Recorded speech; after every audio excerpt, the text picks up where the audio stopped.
Hey guys, it's me. I just want to make it clear by saying I'm sorry I haven't really been uploading on the channel. That is entirely my bad. I have really been watching movies. I have not been making reviews on them. And again, entirely on me. For example, I've seen Project Hail Mary, I've seen Evil Dead Burns, and there may have been other ones I've seen. I just can't tell you off the top of my head. But if you have any movies you want me to see, for example, I can't give an example. That's for you guys to tell me. But you can DM me, you can text me if you have my number is 305. Little minor editing mistake there, that's entirely my bad. But ladies and gentlemen, please enjoy my review on Spider-Man Brand New Day.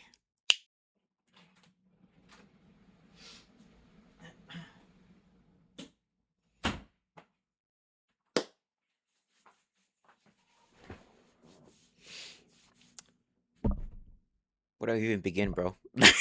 Where do I even begin? So if you don't know me, you should probably know that I really do like Spider-Man. Whether it's through video games, media, merchandise, I kind of have a little bit of everything. For example, I have little figurines. I have a bobblehead of Spider-Man. Andrew Garfield the best, by the way. And I also have my keys. I have them right there. I got a Lego one. I also got a little plastic one. And I don't know why I forgot about that. And I also have a tumbler I take to work every single day. If you work with me, you know I really don't live without this thing. It's with me everywhere. I have two backpacks I also take to work every single day. I also got the ice. Little money flex. Said no one ever. But in terms of video games, I've also played everything Spider-Man related, whether it's Spider-Man 1, 2, Insomniac, um, what's his name? Miles Morales. I've played that one. I also played the Lego Marvel games with Spider-Man in it. I've also played Marvel Rivals, Marvel Ultimate Alliance 1, Ultimate Alliance 2, Ultimate Alliance 3, and Edge of Time. Personal favorite. That's just me though. Shattered Dimensions. I like that's my favorite. But why am I telling you guys this? The point is that I really do like this character for the longest, and he's kind of been a staple in my life. I grew up with the character, and that's why I adore him so much. So, brand new day. Disclaimer, I will be getting into spoilers only when it's deemed necessary, but I will not be describing the entirety of the movie. That's not the point of the video. Let's start with all the references first. I'm sure you've seen the comic book references. My favorite is when Frank is holding Spider-Man into the hospital. That's a reference to Civil War, the comic, not the movie, because, you know, you saw the movie, I hope. Peter capturing MJ in Free Fall is a direct reference to Amazing Spider-Man 2 when Andrew failed to capture Gwen and she dies. When Peter's dodging the shurikens when he's fighting the Red Hand, that's a reference to Toby dodging what's his face, Flash's fist in slow motion. Like that one scene is like whoosh. That one I'm sure you remember, but if you do, you do. If you don't, you don't. And there's certain poses that Spider-Man does in the movie that are direct comparison to the ones he does in the game, the Insomniac games, Spider-Man 1, 2. For example, when you do a perfect dodge at a shooter, like someone shooting at you, he does like a little bullet twist while he's in the air and he shoots the person in the face with his web and like they become blinded, whatever. Another one he does is the web blossom ability from the first game as well. Like he shoots web everywhere in a circle around him. I thought it was pretty cool. I was like, oh shit, that's pretty cool. I didn't think they were gonna do that. But those are two things I caught. Maybe there's more. I don't know. But shit, maybe I'll go for a third time and I'll see what I find. I don't know. This movie solidified my personal standing of who is the better Spider-Man between the three. To be honest with you, my personal favorite was Andrew because I kind of grew up with him, so I have a little bit of a bias. I'm sorry for the thunder, but honestly, Tom takes the cake for me with this one. His quips were slick. They were also funny, and he was the embodiment of Spider-Man in this film alone. The world is given a reason after reason to grow up and submit to defeat because no one even remembers who he was because of the spell that Strange did in the last movie. But he never gave up. He lost MJ, he lost his best friend, and he lost Aunt May. He is forced to roll with the punches and be a friendly neighborhood Spider-Man. To be honest, this is not a Spider-Man film, but it was more of a Peter Parker film. And I'll get into what I'm trying to say right now. Each character shown in the film is not a cameo, but is a direct parallel to how Peter's feeling. For example, Yelena, or the Black Widow that some of you guys may know her as, she's responsible for calling out Peter's sadness and drives him to find people who care for him because she knows he is in fact alone. How does she know this? She knows this through Thunderbolts, she lost her sister, and to go over to reference her and actually bring her back into the MCU without being like, oh, it's a cameo. She actually drives Peter to do something in this movie, which I really did like, honestly. Frank Castle, or the Punisher, that is how we know him as. He's the result of what happens when you isolate for too long. You have a constant feeling of guilt and remorse for what's happened, and what happens if you never heal from it. Frank just internalizes it well and unleashes its pain onto others for their own wrongdoings. Even Peter manages to make him soften up at the end of the movie because he sees how much of a good guy Peter is, and that's something that like he rarely does. Like you've only known him in the MCU as like this ruthless killer, and like he's just in constant pain and turmoil for what's happened before. He lost his wife, his kids, so It's a valid crash show, honestly. I don't blame him, like, for I really don't. Bruce Banner is also the director of what would have happened if Peter went through with the inhibitor plan. Banner never expressed the part of him that needs to be expressed, in his own words, by the way, when he was in the university with Peter Parker. And once Jean Grey lost control of the Hulk, Savage Hulk came out and basically tore shit up. Like it was bad. Like especially in 40X, like I was rocking in that shit, bro. Like it was bad. It was really really bad. You should watch it in 40X.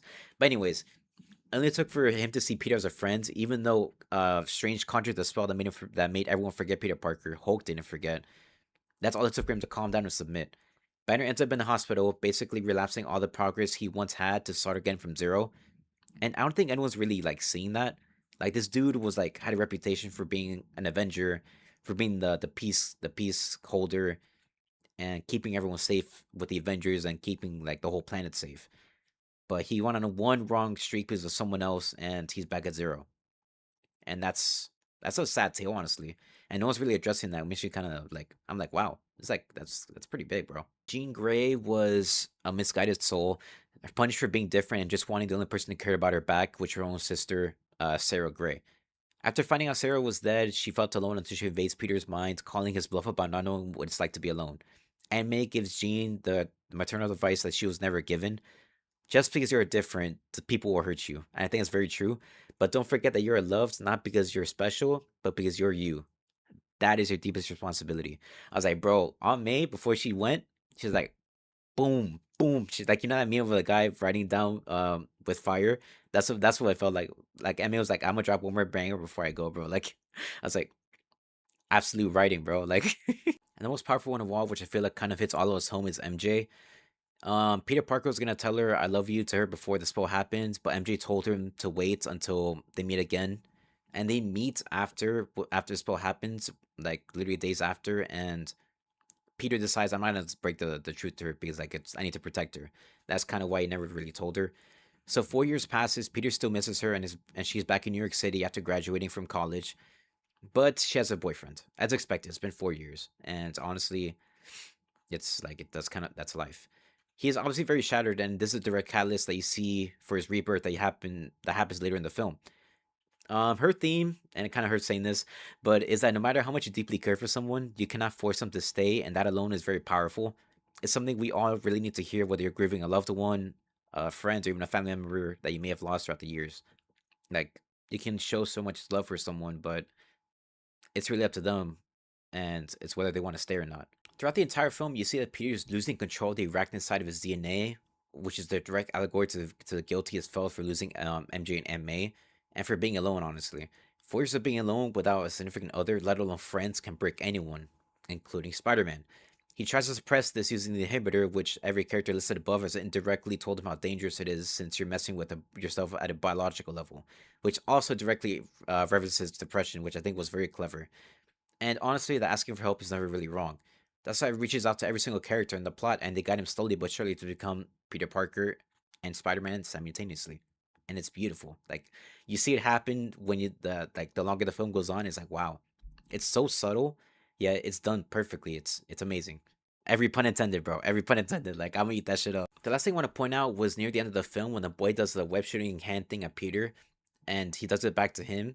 As corny as it sounds, I cried a lot in that part because it really shows that I wasn't sitting in that chair for 2 hours and 23 minutes in solitude with people, random ass people in the theater with me. My younger innocent self was, and I watched it again 2 times. I cried both times. I'm gonna be honest with you, I really did.